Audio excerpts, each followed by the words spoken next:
안녕하십니까. 안녕하세요. 아니 원장님 제가 지금 네. 고민이 하나 생겨가지고요. 네, 무슨 고민? 근데 이제 겨울철도 조금 지나고 이제 봄이 네. 오고 이제 네. 요렇게 또 이제 여름도 다가오고 이러기 전에 제일 저희 여자들의 고민 네. 뭐가 있을 것 같아요. 제가 딱 눈빛만 봐도 우리 통하는 사이인데. 여름 뭐 봄이 다가오고 네. 여름이 다가오고 옷이 얇아지면 그렇죠. 예, 뭐 다이어트 때문에 역시 명이세요. 예. 아니 그래 비만하고 다이어트 이게 지금 우리 대한민국 여성분들이 제일 관심을 많이 가지시고 예. 또 제일 또 신경도 많이 쓰시는 부분이잖아요. 저 또한 여자기 때문에 신경을 안 쓸 수가 없거든요. 예, 그렇습니다. 심각한 고민거리예요. 제가 생각할 때는 뭐 2000년대로 넘어오면서 우리나라 여러 산업 중에 가장 비약적으로 성장한 산업이 바로 다이어트 산업이 아닌가. 그렇죠. 예. 그럴 것 같아요. 누구라도 신경 요즘에는 남자분들도 관리를 엄청 하시잖아요. 맞습니다. 세상이 점점 뚱뚱해지고 있기 때문에 그런 것 같습니다. 아니 옷집에 가도 입을 옷이 없어요. 너무나 작게 만들어가지고 제가 입을 옷이 저는 정말 고민거리예요. 그래서 오늘 예. 우리 원장님하고 이런 이제 다이어트에 대해서 예. 조금 이야기를 나누고 싶은데 예. 오늘 점심도 제가 정말 코딱지만큼 먹고 왔거든요. 예. 아침은 아예 굶고 그렇게 어. 하고 다녀요. 그래도 안 빠져요. 그래도 안 빠져요. 안 빠져요. 특이 체질입니다. 밤에 좀 먹기는 하는데 여기 머리 위에 CCTV를 달아놓고 그걸 확인해야지 내가 안 먹는다는 거하고 실질적으로 안 먹는 거하고 좀 차이가 있을 것 같아요. 아니요, 진짜 안 먹어요. 진짜 뭐 네. 그래서 오늘 이제 또 오셨는데 뭐라도 제가 대접을 하고 또 우리 쏠쏠한 그 지식을 쏙쏙쏙 제가 빼먹어야 되는데 오늘 뭐 좀 다이어트 좋은 녹차 한잔 주시죠. 녹차가 다이어트 좋아요. 좋죠. 제가 또 저 만들어 오겠습니다. 알겠습니다. 저 웨이터 제가 또 갔다 와야 돼요.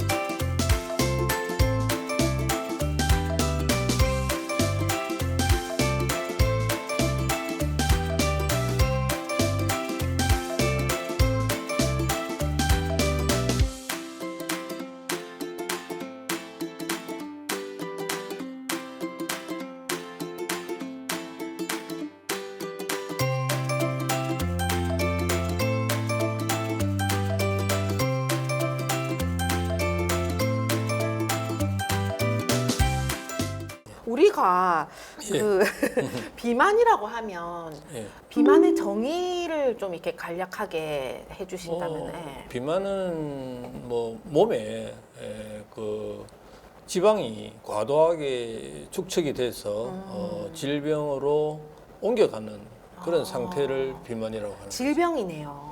질병이죠. 질병으로 분류하고 있습니다. 그럼 비만이라고 하면 치료를 받아야 되는 그런 그 지경까지 이르기도 한다 이 말씀이잖아요. 그렇죠. 물론 비만도 조금 비만한 경우와 고도 네. 비만한 경우가 있긴 한데 네. BMI라는 그런 계산법에 의해서 BMI 지수가 보통 25에서 30은 경도 비만이고 30 이상은 고도 비만 이렇게 되는 거죠. 네, 고도 비만은 아주 심각하기 때문에 즉시 병원을 방문해서 치료하는 게 좋을 것이라고 생각합니다. 그런 환자분들이 많으실 것 같아요. 예, 조금 있습니다. 어느 정도 되시던가요? 고도 비만도 좀 있지만 사실은 미용상으로 네. 그다지 경도 비만이거나 아니면 정상 체중인데도 불구하고 미용상으로 좀 더 날씬해지고 싶어서 옷을 입으면 좀 맵신하게 네. 그렇게 하고 싶어서 맞아요. 오시는 분들도 상대적으로 많은 편이죠. 맞아요. 그 옷을 싼 옷을 입어도 얼마나 예쁘게 보일까요? 그러니까요. 날씬하면. 그러니까요. 예. 그 아무리 좋은 옷을 입어도 이렇게 몸매가 예쁘지 않으면 그 태가 안 나더라고요. 근데 내 눈빛을 맑고 향기롭게 해서 네. 사람이 내 옷을 안 보고 내 눈을 보게 하면 됩니다. 제 눈, 어, 제 네. 눈. 아니 이게 좀 어려워요. 우리가 네. 이제 또 한의사 선생님이시니까 또 한의학에서 보는 비만이 조금 다를 것 같기도 하거든요.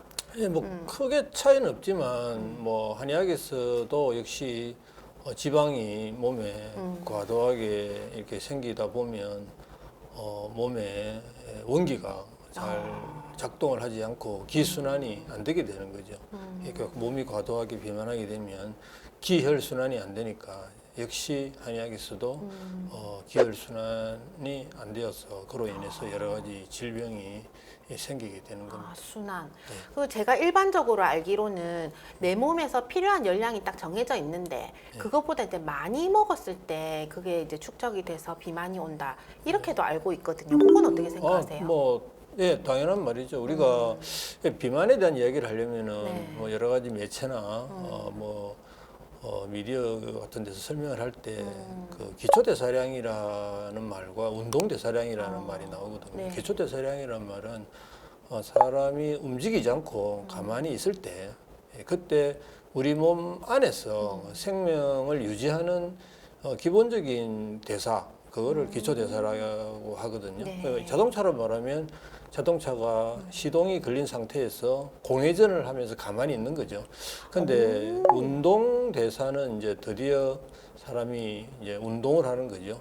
그 신체 활동을 하는 거를 운동 대사라고 합니다. 물론 자동차로 비교하면은 엑셀레이터를 밟아서 차가 움직이기 시작하는 거죠. 기본적으로 아마 운동 기초 대사가 한 1000kcal, 1200kcal 정도 되고요. 그다음에 운동 대사는 이제 그 사람이 어떻게 움직이느냐에 따라 신체 활동을 어떻게 하냐에 따라 차이가 있긴 한데 통상 하루에 한 2000kcal를 소모한다. 뭐 신체 조건이나 남녀 차이에 따라 차이는 있지만 한 2000kcal가 소모된다. 이렇게 보시면 될 것 같습니다. 와, 정말 귀에 쏙 들어오는 예. 자동차 공회전 이야기는 제가 또 처음 들어보네요. 여기 뭐 이해하기 쉽습니다. 뭐 자동차 공회전 상태가 기초 대사량이다. 귀에 쏙쏙 들어왔어요. 전에부터 귀에 잘 들어오시네요. 맞아요. 네. 그 또 저희가 보면 마른 사람이지만 실제적으로 마른 비만 예. 그런 이야기도 있는데 그건 마른 비만은 이제 체중은 정상 체중 범위 안에 네. 들어가는 거죠. 예를 들면 BMI 지수가 18.5에서 23 사이가 정상 체중 범위인데 이제 그 사람의 체성분을 검사했을 때 내장에 지방이 많은 경우가 있습니다. 그러면 체중은 정상이니까 겉으로 보기에는 전혀 비만처럼 보이지 않지만 체성분 검사를 해봤더니 내장에 지방이 축적이 꽤 된 상태, 그런 상태를 내장 비만이라고. 그런 분들도 이제 치료를 받아야 되는 상황인가요? 어떻게 보면 오히려 그런 분들이 피하 지방이 많은 사람보다 더 빨리 이 치료받는 게 낫겠죠. 그래야 대사 질환으로 넘어가지 않게 됩니다. 그럼 겉으로 보기에는 살찐 것 같이 보이지 않으니까 검사를 할 그 생각이 없을 것 같은데요? 그렇죠. 충분히 자신이 내장 비만이 있고 이것이 대사 장애가 올 수 있는 여건인데도 불구하고 네. 본인이 모르는 경우가 그럴 많을 수 있을 거라고 것 같아요. 생각합니다. 예, 맞습니다. 그럼 평소에 이제 정기 검진이나 이제 종합 검진을 꾸준히 이제 해마다 받으라고 할 때 예. 열심히 받아야 알 것 같아요. 예, 뭐 병원에 가셔서 체성분 네. 검사 같은 거 해보면 확인할 수 있을 그러면 비만은 이렇게 가만히 놔두면 안 되고 아까 계속 이제 치료를 받아야 된다고 하셨잖아요. 예. 그 치료를 꼭 받아야 되는 이유가 있을 것 같아요. 왜냐하면 비만으로 돼서 자신이 내가 어느 정도 통통하다 아니면 좀 뭐 살이 많이 쪄서 경우에 따라서 고도 비만이라 하더라도 난 이 상태가 좋다고 하면 그냥 살 수도 있습니다. 그런 사람 있을까요? 있을 수도 있습니다. 왜냐하면 좀 약간 살집이 있고 덩치가 큰 자신의 모습에 대해서 대견하게 생각할 수도 있기 때문에.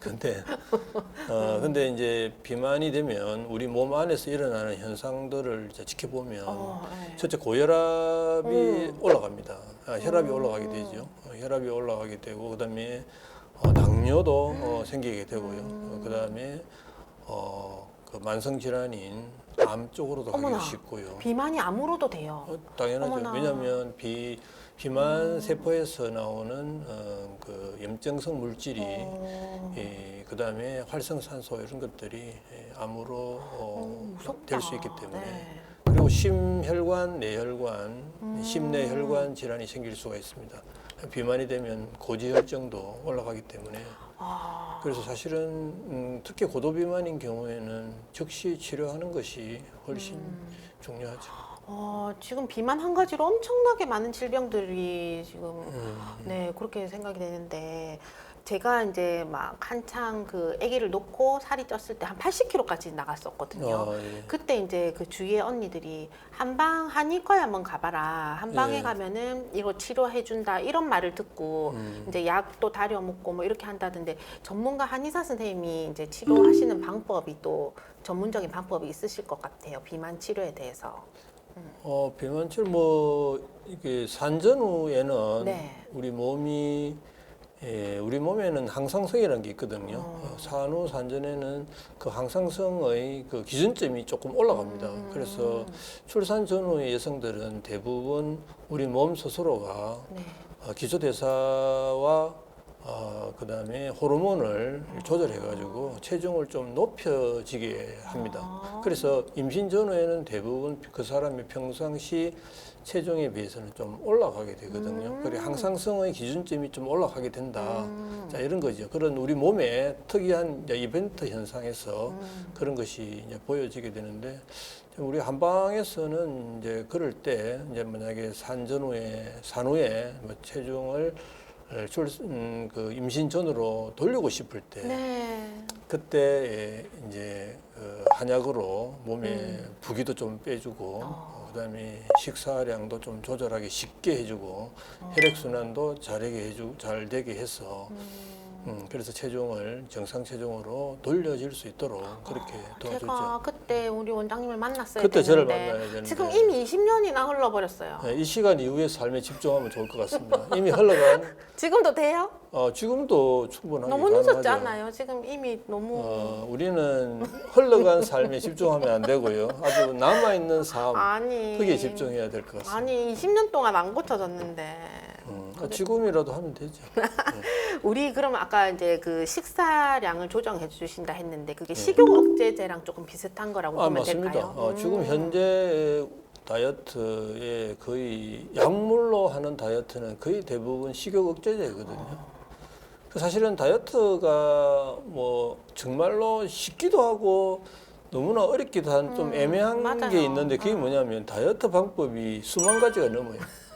다이어트가 방법이 수만 가지가 넘는다는 맞아. 것은 정확한 답이 없다고도 할 수 있지만 그러네요. 어떻게 보면 너무나 간단하기도 맞다, 합니다. 맞다. 왜냐하면 일단 시기를 잘 조절하고 다이어트라는 자체가 시기라는 뜻이잖아요. 다이어트, 식이요법이라는 뜻이 꼭 뭐 체중을 빼는 데만 쓰는 표현이 아니거든요. 뭐 당뇨 환자라든지 뭐 기타 중증 환자들에게 우리가 음식을 조절할 때도 다 다이어트라는 표현을 쓰니까 다이어트라는 단어 의미는 시기 조절이라는 그런 뜻이잖아요. 그러니까 음식을 좀 작게 먹고 활동을 많이 하면 당연히 이제 체중이 빠지겠네. 줄어드는 거죠. 예. 그럼 왜 그게 안 될까요? 가장 안 되는 이유는 첫째 지속성이 없어서 그렇습니다. 맞아요. 정답이다. 끝까지 해야 되는데 끝까지 못 하는 거죠. 한 우리가 3일 사실 하죠. 저는. 예, 며칠 작심삼일 공부에만 적용되는 게 아니라 네. 체중을 조절하는 것도 네. 작심삼일이 거기에 적용되는 것 같더라고요. 다이어트에 도움 주는 그런 제품들도 엄청 많은데 너무 많기 네, 때문에 그거 다 살라니까 진짜 안 될 것 같아요. 다이어트는 네. 방금 말씀하신 대로 네. 그 다이어트 좋은 제품을 사는 게 문제가 아니고 안 사야 되는 겁니다. 왜냐하면 내가 먹지 않아야 되는 거잖아요. 맞네요. 다이어트를 해서 먹어서 빼는 게 아니라 안 먹어야 되는 거죠. 다이어트 약 자체도 먹지 않는 게 제일 정말 좋습니다. 반성합니다. 약이 수북하게 쌓여 있어요. 예, 저희 집에는 약이 하나도 없습니다. 저는 평생 뭐 적정 체중을 유지하고 있기 부러워요. 때문에 예. 부러운 게 한두 가지가 아닙니다.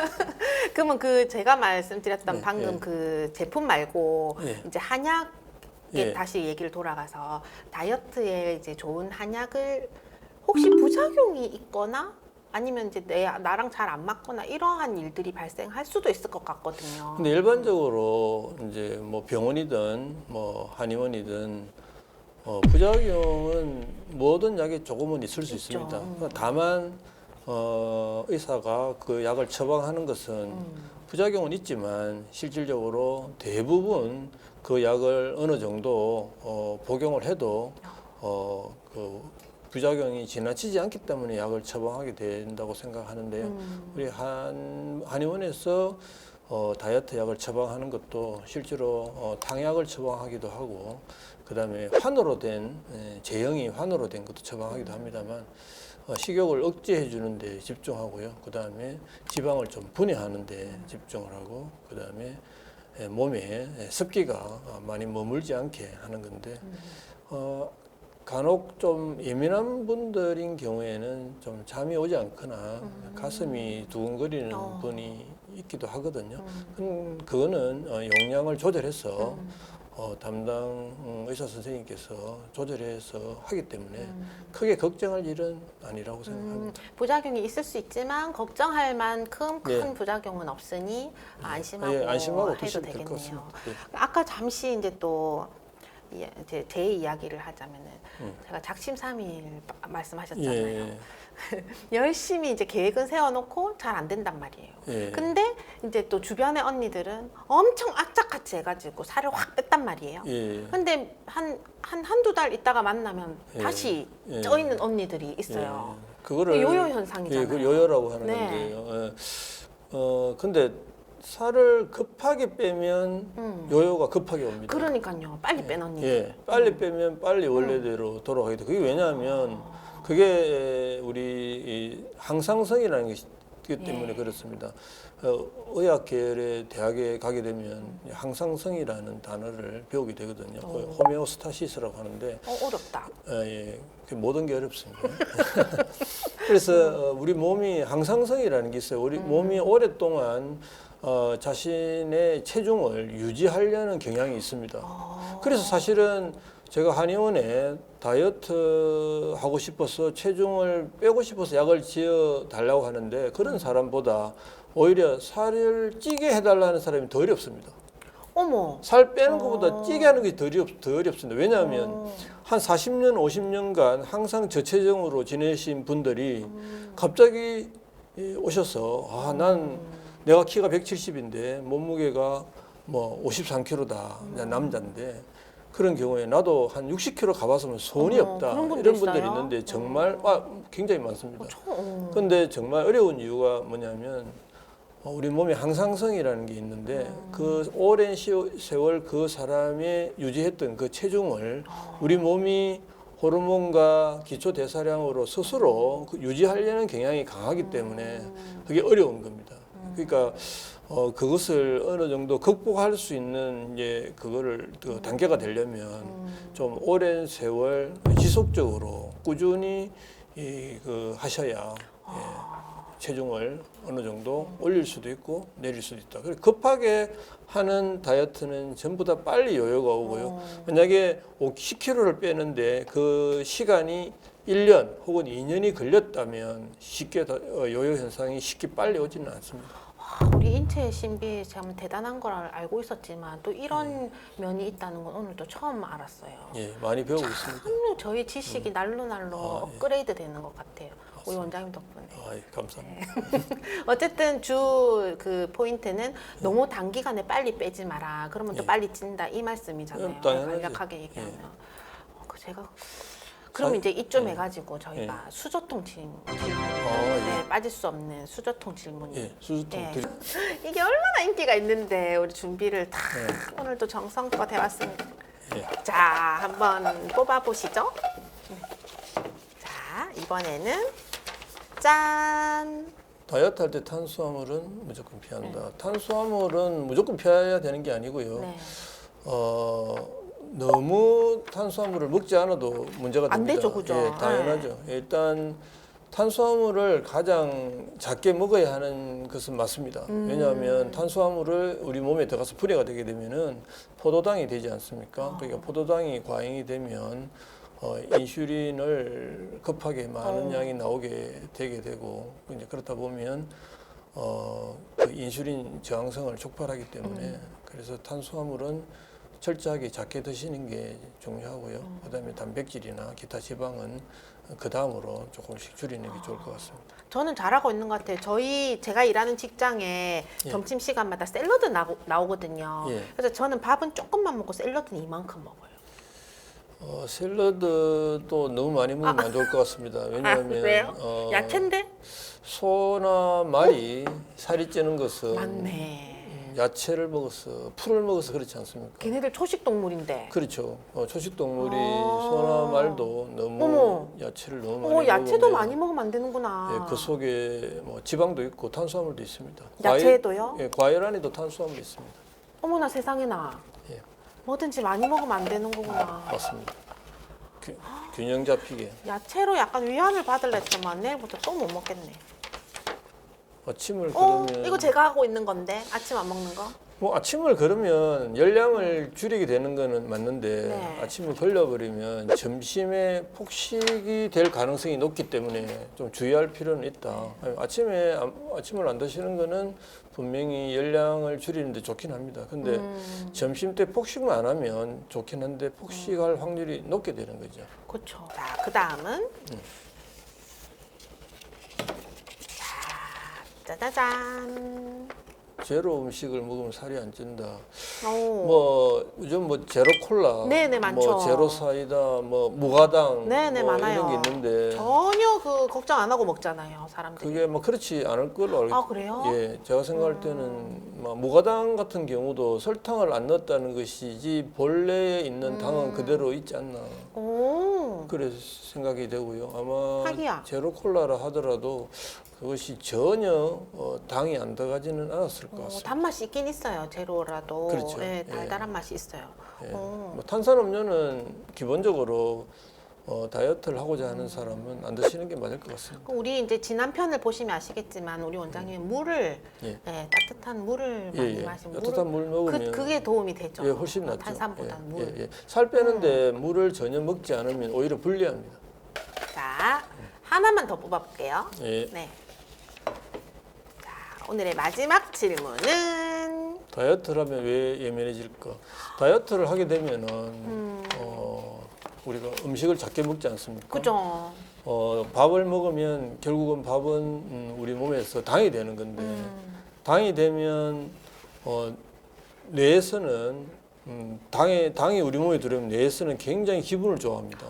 그래서 심지어 뭐 뇌에서는 그 행복 호르몬이 분비가 되게 네, 되는데요. 네. 근데 만약에 다이어트를 해서 우리 몸에 뭐 밥이나 감자, 고구마, 밀가루 같은 탄수화물이 안 들어오게 되면은 당이 안 들어오게 되는 거잖아요.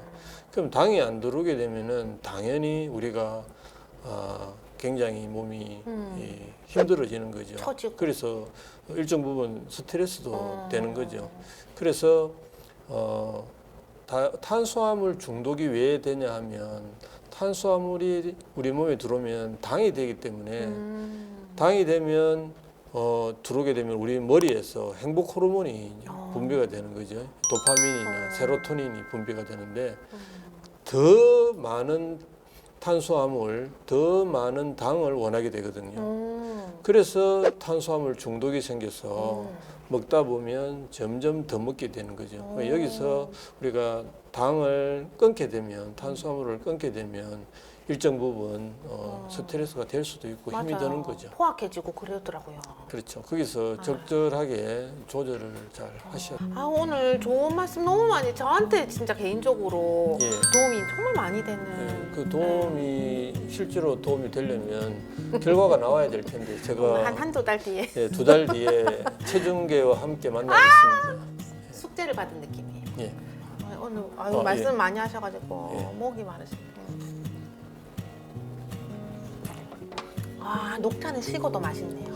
예, 녹차를 마시면 살 빠지는 느낌 난다. 살 빠지는 데 도움이 됩니다. 정말. 약간 이뇨 기능도 있고 그다음에 머리도 맑게 합니다. 그래서 스님들이 녹차를 좋아하죠. 스님들이 또 녹차를 잘 드시죠. 예, 수행에 도움이 되기 때문에. 그럼 좀 한 잔 더 해주시죠. 예, 제가 수행자이지 않습니까? 정말요? 예, 수행자. 한의사이기도 하고 수행자이기도 하고 그렇습니다. 오늘 처음 알았네. 그렇습니까? 그렇게 보이시긴 한다. 또 이제 참 향기롭다. 산을 갈 때 이제 등산을 하게 되면 등산객이 되는데 입산을 하게 되면 수행자가 됩니다. 그런 차이점이 있었군요. 제가 얼마 전에 가지산에 갔는데 네, 많은 분들이 등산을 하셨는데 저는 입산을 했거든요. 혼자. 예, 네. 입산을 하니까 저는 수행자가 되는 거죠. 그런 의미시고 짧은 단 하루의 짧은 시간이었지만 축하드립니다. 1시간 동안 수행자 생활을 하다가 왔습니다. 잘하고 오셨습니다.